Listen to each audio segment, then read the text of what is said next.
In 1921, new Treasury Secretary Andrew Mellon, the Pittsburgh banker extraordinaire, who knew a thing or two about keeping businesses going, supported Strong's position.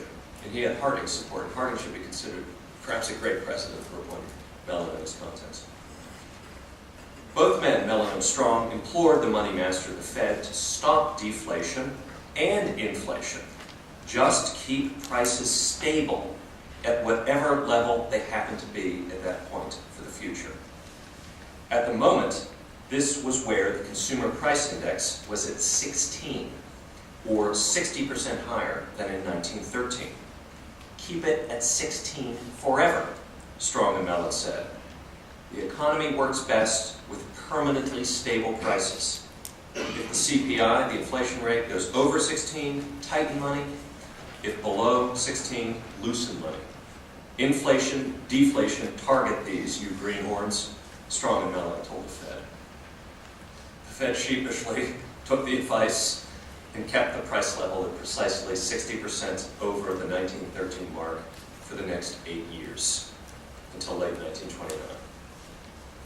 I don't think I need to tell you. We now know what happened in that span in those 8 years, in the wonderful Harding-Coolidge years. Quote, "It was simply the brightest period in all of American economic history," as economic historian Richard Vedder has written of the Roaring Twenties. Economic growth was 4.5% per year from 1922 to 1929, an incredible sustained level. And when you participated in this great bonanza, you really did, because prices stayed the same. Now, some of you might be thinking, based on what I said a few minutes earlier, hold it, if you held gold, you were still getting the shaft. In 1913, your ounce of gold could buy $20 worth of stuff, given the official US conversion price of $20 per ounce of gold, which never changed through the teens and the 20s.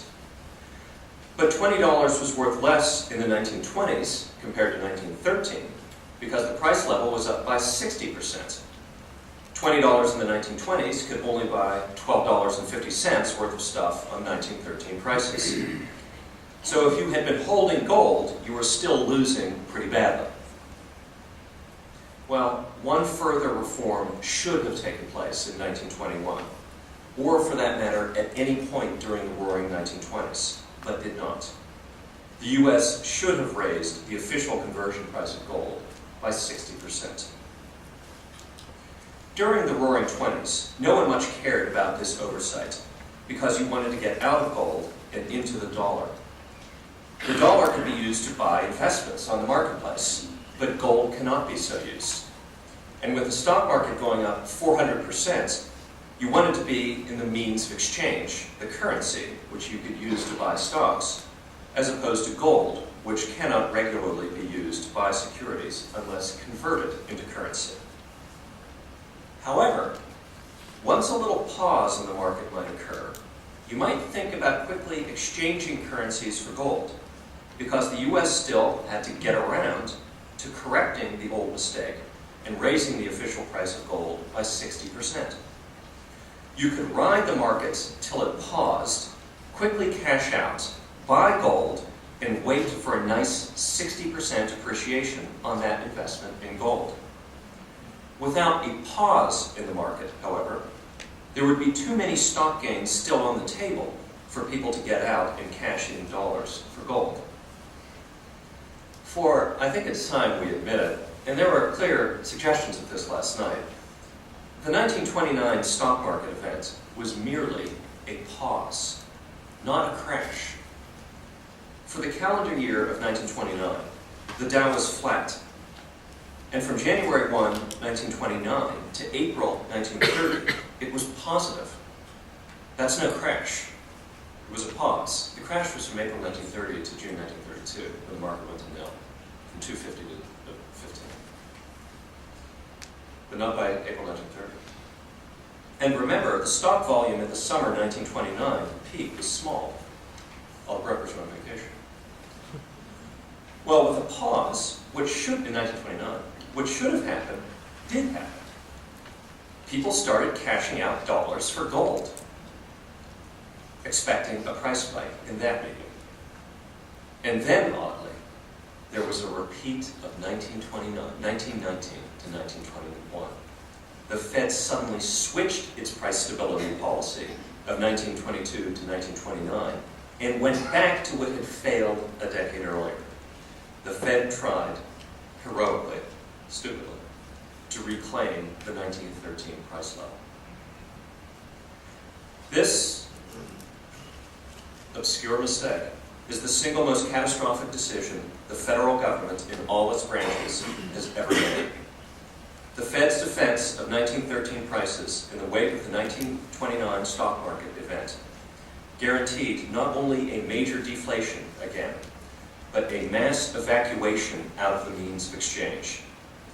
If the Fed held to this policy for any length of time, a depression on the order of 1919 to 1921 or worse had to ensue.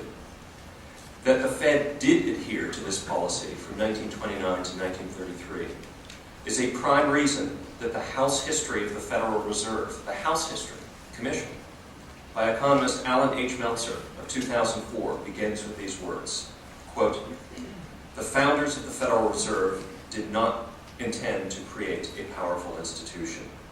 Had they been able to see the future, they would not have acted." In 1913, they didn't create the Fed. After the so-called crash thing in 1929, the Fed raised interest rates and made other moves indicating that it was interested in erasing that extra 6 points on the price level. People got the hint, went to the bank, got out dollars, and cashed them in for gold at $20 an ounce. That is to say, a game of chicken ensued. Surely it was madness, and it was madness, for the Fed to engineer a 40% deflation over a period of several years. For as recent experience had clearly shown a dozen years before, this would stop consumer demand in its tracks as people chose to hold currency and refused to buy because currency is appreciating in value.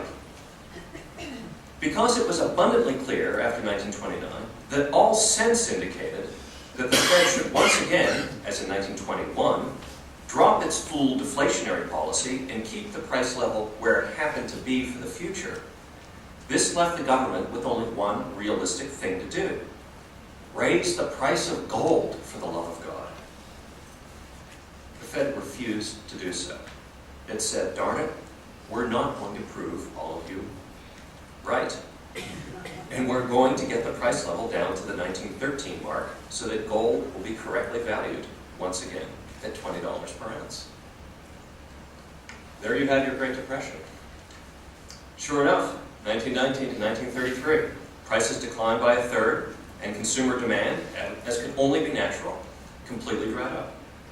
Banks saw their deposits raided because all reason suggested one would still be well-positioned in gold. That is to say, surely the Fed is going to quit austerity and concede to stable prices and a permanent increase in the price of gold. That's what everyone was expecting, because that made sense. The problem quickly got worse than in a decade before. This time, in the early 30s, the government chose to deficit spend to counteract the recession engineered by the Fed. Hoover's deficits hit a whopping 5% of GDP per year by the end of his term. The problem with running deficits in deflationary periods is that the value of those deficits thereby soars, and it becomes difficult for governments to make payments on them. Deflation increases the value of government debt help. In the early 1930s, the United States was therefore wondering if it might default as deflation appreciated the size of Hoover's big deficits by 40%. Now this was different from 1919 to 1921. Then, the U.S. was barely running a deficit, so it did not have to worry about its service payments going up massively in case of deflation.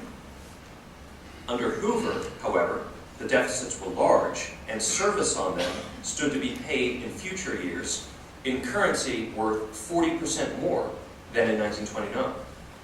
The government would have to rake in revenue beyond all comprehension to make those payments.